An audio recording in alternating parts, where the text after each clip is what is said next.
Hello viewers, আসসালামু আলাইকুম। সবাই কেমন আছেন? আলহামদুলিল্লাহ ভালো আছেন। তো আজকে আমি আর আমার ফ্রেন্ড মিলে গজারিয়া মুন্সিগঞ্জ যাচ্ছি এক বড় ভাইয়ের এলাকায়। তো তেমন কোনো প্ল্যান ছিল না, হুট করেই প্ল্যানটা করা হয়েছে। যেহেতু হুট করে প্ল্যান, তো তেমন কোনো প্রস্তুতি নেই। আর এইটাও আমার ইউটিউব চ্যানেলের ফার্স্ট ভিডিও। তো আশা করি ভুল ত্রুটি হলে সবাই ক্ষমার সুন্দর দৃষ্টিতে দেখবেন। তো চলুন ঘুরে আসা যাক গজারিয়া মুন্সিগঞ্জ।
তো আমরা এখন কাঁচপুর ব্রিজ পার হলাম। রাস্তাঘাট ফাঁকাই, যেহেতু ঈদের পর এতটা ফাঁকা আসলে থাকে না, হয়তো বা এখন করোনার একটা সময় যাচ্ছে, খারাপ সময়, তার জন্য প্লাস ঈদে অনেকেই ঢাকার বাইরে গেছে, সে কারণেও হতে পারে। তো রাস্তাঘাট আল্লাহর রহমতে ফাঁকা, তেমন কোনো জ্যাম পাইনি। আর যেহেতু এখন কাঁচপুর ব্রিজ নতুনভাবে হয়েছে, সো এখানে জ্যামের কোনো প্রশ্নই নেই। তো চলুন রাস্তায় ঘুরে আসি।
মেঘনা ব্রিজে চলে আসলাম।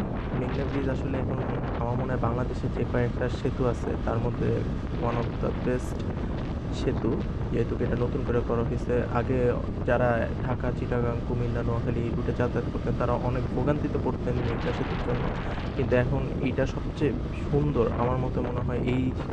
এই সাইডের লোকদের জন্য খুব মানে উপকৃত হয়েছে যে এত সুন্দর একটা সেতু করছে। যেমন প্রশস্ত রাস্তা, এরকম ভিউ সব দিক দিয়ে খুবই ফার্স্ট ক্লাস একটা সেতু। তো খুব উপভোগ করার মতন। আমি যখনই মেঘনা সেতুর উপরে দিয়ে যাই তখনই অটোমেটিকলি আমার বাইকের স্পিড স্লো হয়ে যায়, মানে ভিউটা মিস করতে চাই না। ভিউটা আসলে অনেক সুন্দর। আশা করি সবারই পছন্দ হবে, আপনারা যারা এদিক দিয়ে যাতায়াত করেন সবারই ভালো লাগে, আমারও ভালো লাগে। তো যাই হোক, আমরা মেঘনা সেতু পার হয়ে গেছি, আমরা চলে আসছি গজারিয়া মুন্সিগঞ্জে। এখনই আমরা ঢুকবো। তো চলুন ঘুরোই।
মুন্সিগঞ্জ চলে আসছি।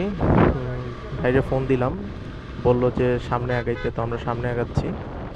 আর এই গজারিয়া মুন্সিগঞ্জ আসলে একটি দ্বীপ এরিয়া, তো এখানে রাস্তাগুলি অনেক সরু বাট অনেক সুন্দর, খুবই সুন্দর। এখানে কোনো বাস ট্রাকের কোনো ঝামেলা নেই, জাস্ট খুব সিম্পল। আমার কাছে ভালো লাগছে। আর যেহেতু এখন চারিদিকে পানি, তো এখানেও আপনারা দেখতে পারতেছেন যে পানি, চারিদিকেই পানি আর কি, যেহেতু এটা একটা দ্বীপ বলা হয়, যে আশেপাশে সব নদী, তো এই এলাকার পানির পরিমাণটাও বেড়ে গেছে আর কি। তো যাই হোক, চলুন দেখতে থাকি। কিছু একটা তো তারা টানতেছে। নাম কি বলি? দড়িকান্দি বাজার। এটা আসলে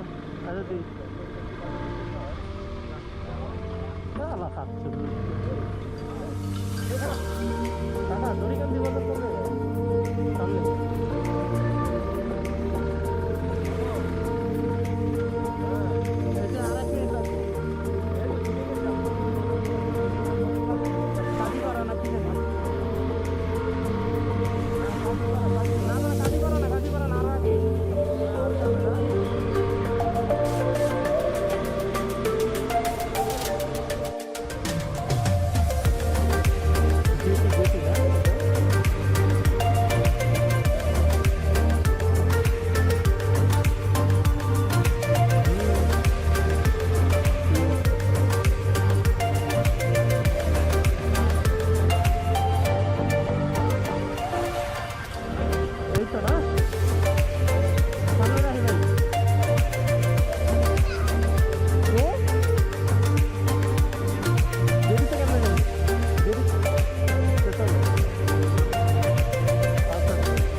তো আমরা চলে আসলাম, এটাকে জেটি বলা হয়।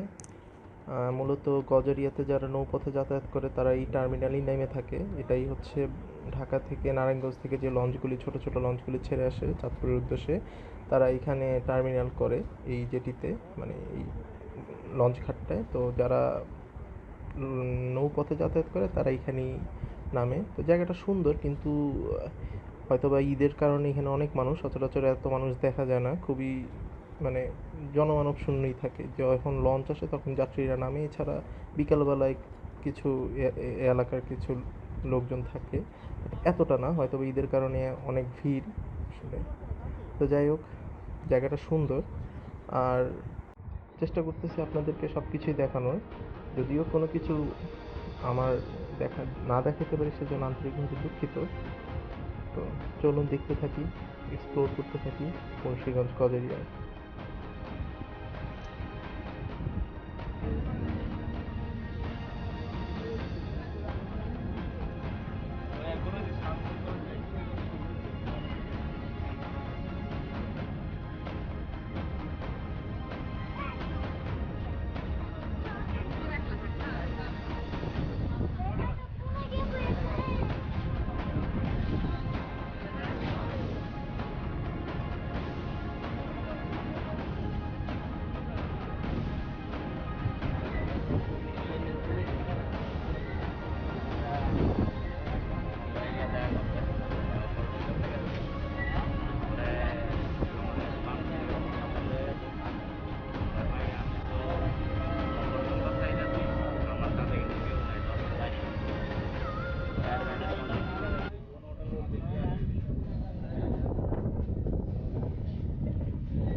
তো বন্ধুরা, দেখতে দেখতে আমরা আমাদের ভিডিওর শেষ পর্যায়ে চলে আসলাম। তো আশা করি সবাই ভিডিওটি ভালো লাগছে। তো যেহেতু এটা আমার প্রথম ব্লগ, তো আমি আগেই বলে নিচ্ছি যে ভুল ত্রুটি হলে অবশ্যই আমাকে ক্ষমা সুন্দর দৃষ্টিতে দেখবেন। চেষ্টা করব আরও নেক্সট টাইম আরও ভালো ভালো ভিডিও দেওয়ার, ভালোভাবে উপস্থাপন করার। তো অবশ্যই আমার পাশে থাকবেন। তো পাশে থাকতে হলে অবশ্যই আমার চ্যানেলটা সাবস্ক্রাইব করবেন, সাবস্ক্রাইব করে আমাদের পাশে থাকবেন। তো আজকে এই পর্যন্তই। সবাই ভালো থাকবেন, সুস্থ থাকবেন। আল্লাহ হাফেজ, দেখা হবে নতুন কোনো ব্লগে।